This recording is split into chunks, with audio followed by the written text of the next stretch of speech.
বেলডাঙ্গায় সাংবাদিক নিগ্রহের ঘটনার বিরুদ্ধে ধিক্কার মিছিল কাঁচরাপাড়ায়। পরিযায়ী শ্রমিকের মৃত্যুকে কেন্দ্র করে গত শুক্রবার 16 জানুয়ারি মুর্শিদাবাদ বেলডাঙ্গায় সৃষ্টি হয় অগ্নিগর্ভ পরিস্থিতি। পথ অবরোধ থেকে রেল অবরোধ পরিস্থিতি হয়ে ওঠে উত্তাল। আর সেই খবর করতে গিয়ে আক্রান্ত হন সাংবাদিক এবং সংবাদকর্মী। আর এই ঘটনার প্রতিবাদে কাঁচরাপাড়ায় ধিক্কার মিছিল ব্যারাকপুর মহকুমা তথা বীজপুরের সাংবাদিক এবং সংবাদকর্মীদের। মঙ্গলবার 20 জানুয়ারি কাঁচরাপাড়া গান্ধী মোড় থেকে কাঁচরাপাড়া স্টেশন রোড হয়ে কাঁচরাপাড়া কলেজ মোড় পর্যন্ত বীজপুর সংবাদকর্মী ও সাংবাদিক ঐক্যের আয়োজনে অনুষ্ঠিত হয় এই ধিক্কার মিছিল। প্রতিবাদী স্লোগান ধ্বনিত হয় কাঁচরাপাড়ার রাজপথে। মিছিল শেষে পথসভা থেকে সাংবাদিকতার গুরুত্ব এবং সংবাদকর্মীদের কথা মানুষের কাছে তুলে ধরেন বিশিষ্ট সাংবাদিকরা। উক্ত মিছিলে উপস্থিত ছিলেন বীজপুর তথা ব্যারাকপুরের বিশিষ্ট সাংবাদিক ধৃতরাষ্ট্র দত্ত, তমাল সাহা, স্বপন কুমার দাস, দেবাশিস রায় সহ বিভিন্ন সংবাদ মাধ্যম, সংবাদ পত্রিকার সাংবাদিক এবং সংবাদকর্মীরা। এ বিষয়ে কি জানালেন বিশিষ্ট সাংবাদিক ধৃতরাষ্ট্র দত্ত, শুনুন বিস্তারিত। Bureau report, news 24 Bangla live.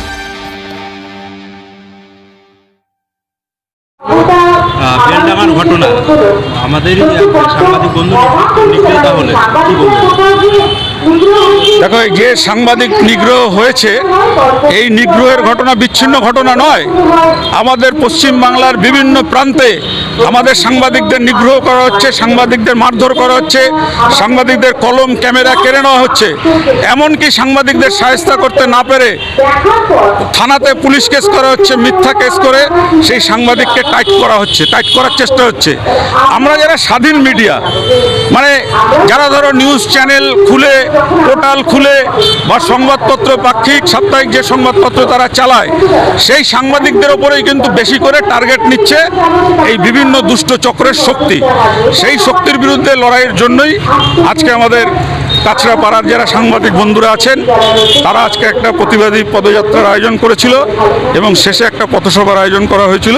সেটাই প্রতিবাদ হিসাবে আজকে আমরা এটা জানালাম। তথা দেশ জুড়ে 1995 সাল থেকে আপনি যেমন বলছিলেন, সে রাম সিং বিল্ডিং হোক অথবা 2017 সালে গৌরী লঙ্কেশ হোক, দেখা যাচ্ছে প্রতিনিয়ত বা এই রিসেন্টলি মুকেশ চন্দ্রকান্ত প্রতিনিয়ত সাংবাদিকদের হত্যা করা হচ্ছে।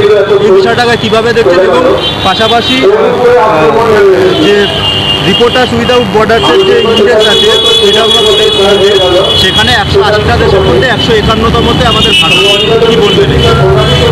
আমাদের দেশের যে সাংবাদিক নিধনযোগ্য বা সাংবাদিক আক্রমণ, যখন আমাদের দেশে রবীন্দ্রনাথ ঠাকুরের পরিবারের শাসন ব্যবস্থা ছিল, সেই শাসন ব্যবস্থার সময় কাঙাল হরিনাথ নামে একজন সাংবাদিক ছিলেন, যে সেই সময় হচ্ছে দেয়ালে লিখে সেইগুলো ছাপানো হতো। সেই কারণে সেই সময় যে জমিদারি প্রথা, সেই জমিদারি প্রথার বিরুদ্ধে কাঙাল হরিনাথ প্রতিবাদ করেছিলেন, লিখেছিলেন বলে আমরা দেখেছিলাম যে লেঠেল বাহিনী দিয়ে তাকে ঘেরাও করা হয়েছিল এবং পরবর্তী সময় তাকে রবীন্দ্রনাথ ঠাকুর এসে মুক্ত করায় সেই অত্যাচারী শক্তির কাছ থেকে।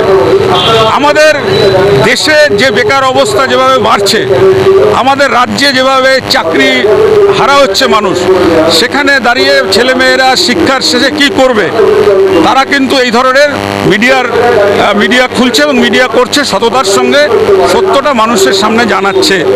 সেই কারণেই যে শক্তি রয়েছে যারা রাষ্ট্র ব্যবস্থা চালাচ্ছে, তারা জানে যে একটা কলকাতার সংবাদ মাধ্যমের মিডিয়াকে কিছু টাকা, কিছু জমি, কিছু দিয়ে আমরা উৎকোচ দিয়ে থামিয়ে দিতে পারবো। কিন্তু এই যে যারা গ্রাম গঞ্জে, শহরে, নগরে, বন্দরে যারা সাংবাদিকতা করছে আপনাদের মতন, তাদের মুখটাকে বন্ধ করার চেষ্টা করছে, যাতে তারা সত্য খবরটা না তুলে ধরতে পারে, যাতে রাষ্ট্রের যে চিত্রটা, রাষ্ট্রের যে শরীরটা যে একদম খোলনা নিচে যে তাদের ভাঙচুর হয়ে গেছে, সেইটাকে চাপানোর জন্যই কিন্তু এই যারা তোমরা সাংবাদিকতা করছো বা আমরা যারা সাংবাদিকতা করছি স্বাধীনভাবে, আমাদের ওপর এই অত্যাচার, এই অবিচার নানান রকমভাবে এগুলো চলছে দীর্ঘদিন ধরে। এর বিরুদ্ধেই গ্রামগঞ্জে যত মানুষ আছে, সাংবাদিক আছে, যারা অ্যাক্টিভিস্ট আছে, সবাইকে এক জায়গায় হয়ে লড়াই করতে হবে। মনে হচ্ছে যে সংবাদ মাধ্যমের কথা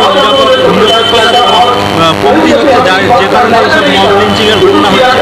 হ্যাঁ, এটা আপনি খুব ভালো প্রশ্ন করেছেন।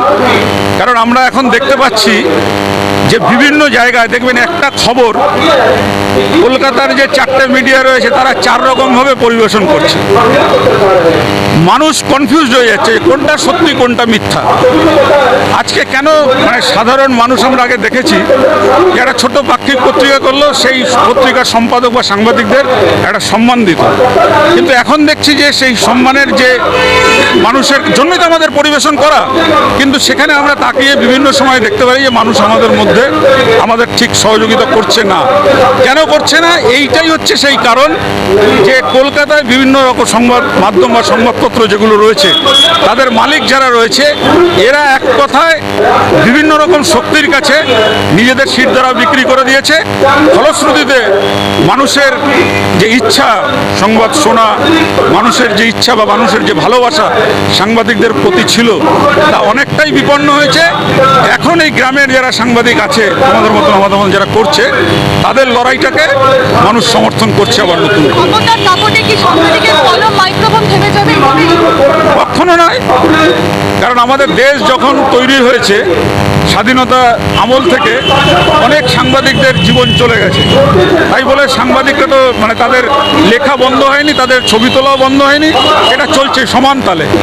কোথাও যদি কোনো জায়গায় আমাদেরকে খুন করা হয়, হত্যা করা হয়, যেমন তোমরা জানবে যে রাম রহিম বলে যে একজন সাধু ছিলেন যিনি এখন যাবজ্জীবন কারাদণ্ডে জেলে রয়েছেন, এই সাধুর যে যে সাচ্চা ডেরা ছিল সেই ডেরার মধ্যে কি হতো, সেই ডেরার মধ্যে সেখানে মানে যুবতী মেয়ে এবং যুবতী ছেলে যারা স্বামী স্ত্রী তাদেরকে নিয়ে গিয়ে সেখানে তাদের খোঁজা বানিয়ে দিয়ে সেই মহিলার ওপরে ওই গুরুদেব অত্যাচার করে তাদেরকে খুন করে মাটির তলায় পুঁতে দিত। সেই খবরটা কিন্তু পরিবেশন করেছিল কোনো দৈনিক কাগজ নয়, পুরাসাজ বলে একটা পাক্ষিক কাগজ, এবং তার সম্পাদকের নাম ছিল ছত্রপতি রামচন্দ্রন। এবং পরে সেই রামচন্দ্রনকে খুন করা হয়। খুন করার পরে তার ছেলে সুমোটো সুপ্রিম কোর্টকে চিঠি লেখে, সুপ্রিম কোর্টের নির্দেশে সিবিআইয়ের তদন্ত হয়। তদন্ত হওয়ার পরে দেখা যায় যে তার বাবাকে ওই রাম রহিম খুন করেছে, এবং তারপরে কিন্তু তার যাবজ্জীবন কারাদণ্ড হয়। সুতরাং যে যতই চেষ্টা করুক না কেন যে আমাদের সংবাদ মাধ্যমকে স্তব্ধ করে দেবে, কণ্ঠ বন্ধ করে দেবে, কখনো পারবে না।